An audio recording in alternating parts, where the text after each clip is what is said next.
and founder of AviaDev Africa. We are a platform dedicated to developing air connectivity to, from, and within the African continent. And we've been doing that for 7 years since we started in Rwanda in 2016. And I'm pleased to say there's many people in the room who were there for that very first event, which was in a tiny little side room on the side of a huge event called the Africa Hospitality Investment Forum now, but it used to be Hotel Investment. And the reason that came about and the reason that AviaDev exists is this gentleman here who's taken a picture of me, Matthew, in the shirt. You can't miss him. I do the ties, he does the shirt. So Matthew is the MD of The Bench, as we are now. We used to be called Bench Events. And we've been doing African hotel and hospitality investment events for 12 years now. We've been in Kenya 4 times, is that right, in those 12 years? And really developed the hotel market here in terms of, it's been a catalyst anyway to get brands and investment into both Nairobi, the coast, and other parts of Kenya. And Matthew and I were working together. We were doing some work with the UNWTO, and I was being tasked with talking about air connectivity and its importance for tourism. And Matthew was at the same conference in Angola talking about hotel investment. And over a cold beer or two, we were chatting and saying there's so many synergies here because, especially in Africa, if you don't have air connectivity, you won't get the investment in the hotels. And if you don't have the hotels, then you won't get the connectivity. So it's a symbiotic relationship. And nobody at the time was delivering anything like that. So Matt challenged me, said, come into the business and put the two together. And when we started in 2016, my background was route development, which is what AviaDev will be over the next 2 days. So I wanted to create a route development forum for Africa, because I've been doing that for the last 11 years, up to this date, working on those programs. So it was what I knew. And we didn't quite know how to get the real estate part into the conversation. So what happened was during COVID, obviously, passenger traffic dried up for a lot of airports in the room, and it's great to see so many airports presenting today and obviously being part of the audience as well and coming here to learn. There was this huge drying up of revenue because, of course, a lot, even non-aeronautical revenue, is still tied to passengers.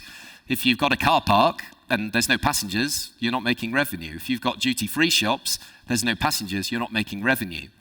And the amazing team who are sat on the table who will be up next from NARCO, from the Netherlands Airport Consultants. So Marcel and the team. Marcel's been part of AviaDev since day one. We created the AviaDev Run together, and he's part of the advisory board, and he's been an amazing advisor to us. And they produced a white paper during COVID, and it really showed how much more resilient real estate revenues were to shocks versus other revenues. But it also showed just how small a proportion of an airport's revenue was real estate, especially in Africa. So those numbers are tiny, and Marcel, I think, will go into a bit more detail on that. So that sparked this idea. We did a couple of podcasts, because, of course, it was illegal to get together and do this 3 years ago. And we started talking, right, how do we get this into the event? And then when we knew that the hotel conference and AviaDev would be together, and we had a middle part that we could stick together, that's how we created this.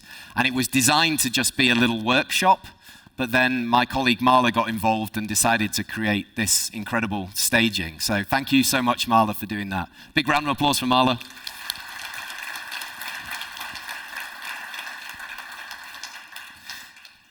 And ultimately, how this fits into AviaDev itself is really, really important, because what we want you to do as airports is get your revenues from elsewhere other than just aeronautical revenues. If you're not making real estate revenues, how are you going to generate more revenue? You've got to put up landing fees. You've got to put up passenger handling fees.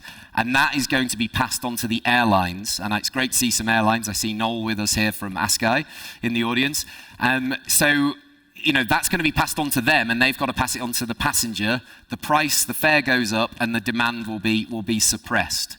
So what we are hoping this will start is a conversation to raise this ratio of revenue from real estate and take the pressure off. So maybe there'll be some more money in the system to invest in infrastructure, maybe even create a route incentive scheme like they have in Ravanala in Madagascar, which we covered on the podcast recently as well. So this is what we want to start today, is some conversations. But the really exciting part for me is we have investors in the room. We have people from the Hotel and Hospitality Investment Conference that are here. So it's a no-brainer for us. I'm delighted you've all made it. It's incredible to have a full room because we didn't ask for specific registrations for this event. And just a bit of logistics before we get started, and I'll hand over to the Narco team.